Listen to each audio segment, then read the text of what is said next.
আসসালামু আলাইকুম, সবাইকে অনেক অনেক শুভেচ্ছা জানাই আমার গার্ডেন চ্যানেলের পক্ষ থেকে। আশা করি সবাই ভালো আছেন। আজকে আমি গরমের সবজি বপন করার জন্য মাটি মিক্স করব, আর সেই মাটি মিক্স করাটা সম্পূর্ণ আপনাদের সাথে শেয়ার করব। বন্ধুরা, জানুয়ারি মাস চলে যাচ্ছে, শীত চলে যাচ্ছে, তারপরেই আমাদের গরমের সবজির প্রস্তুতি তো নিতেই হবে। গরমের সবজির মধ্যে আমি সবচেয়ে আগে সর্বপ্রথম যে সবজিটা আজকে রোপণ করব, বীজ দেব, সেটা হচ্ছে ডাঁটা। ডাঁটা বপন করার জন্য আমি মাটি প্রস্তুত করব আজকে। আর সম্পূর্ণ ভিডিওটা স্কিপ না করে শেষ পর্যন্ত দেখবেন যদি আপনারাও বাগান করে ভালোবাসেন।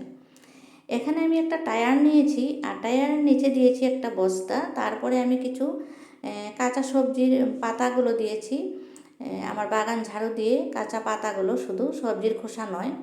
তারপরে আমি এখানে মাটি মিক্স করছি, দেখছেন। এই মাটিতে আমি দিয়ে দিলাম প্রথমে কাঠের গুঁড়া, তারপরে দিয়ে দিচ্ছি এক মুষ্টি পরিমাণ এপসম সল্ট। এই মাটিগুলো হচ্ছে নতুন মাটি, যেটা আমি মিক্স করছি। আর এখানে রয়েছে শুকনো গোবর সার, আমি 4-5 দিন আগে এখানে শুকাতে দিয়েছিলাম, শুকিয়ে গেছে গোবরের সারগুলো। পরিমাণ মতো গোবরের সার দিয়ে দিলাম মাটির সাথে। আর এদিকটায় রয়েছে কিছু পুরনো মাটি, পুরনো মাটিটাও আমি এখানে দেব। নতুন মাটি, পুরনো মাটি, শুকনো গোবরের সার আর কাঠের গুঁড়া, এপসম সল্ট, এগুলো দিয়ে আমি মাটি মিক্স করছি। ডাঁটার শাক সাধারণত আমরা খেয়ে থাকি, শাক বোনার জন্য একটা জায়গা ঠিক করেছি, আর যাতে ডাঁটা সবজিটাও হয় তার জন্য আলাদা করে প্রস্তুত করছি মাটি। এখানে দেখুন, টায়ারের মধ্যে আমি শুকনো ফুল অনেকগুলো দিয়েছি। আমার গাছের যেগুলো ফুল শুকিয়ে গেছে সেগুলো নিচের দিকে আমি বিছিয়ে দিয়েছি। তারপরে এখানে এই মিক্স করা মাটিগুলো ঢেলে দিচ্ছি। বন্ধুরা, বৃষ্টি পড়ার আগে আগে এই কাজটা আপনারাও করে নিন। ডাঁটার বীজটা দিয়ে দিলে বৃষ্টি পড়ার সাথে সাথে দেখবেন ডাঁটাগুলো খুব সুন্দরভাবে শাক হয়ে যাবে। উপরের দিকে আমি খানিকটা ভেজা ভেজা মাটি দিলাম, এটা আমার পুরনো মাটি, আমি টব খালি করেছি সেটা থেকে উঠিয়েছি।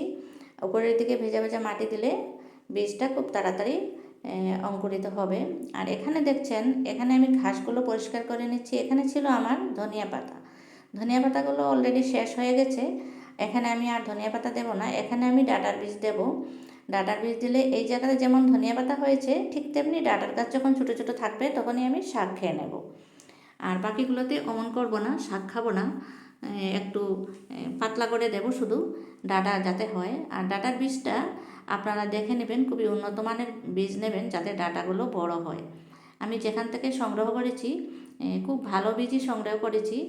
আর আমি এবার গরমের সবজির মধ্যে সর্বপ্রথম ডাঁটার বীজ দিচ্ছি। এই যে দেখুন, দুটো বেড আমার অলরেডি রেডি, আর এখানে দুটো বেড আমি গতকালকে রেডি করে রেখেছি। ঠিক এইভাবে করে আপনারাও করতে পারেন, বেড রেডি করে তাড়াতাড়ি ডাঁটার বীজটা দিয়ে দিতে পারেন। বন্ধুরা, আপনাদের যদি আমার এই ভিডিওটা ভালো লেগে থাকে অতি অবশ্যই একটা লাইক করবেন। সবাই ভালো থাকুন, সুস্থ থাকুন।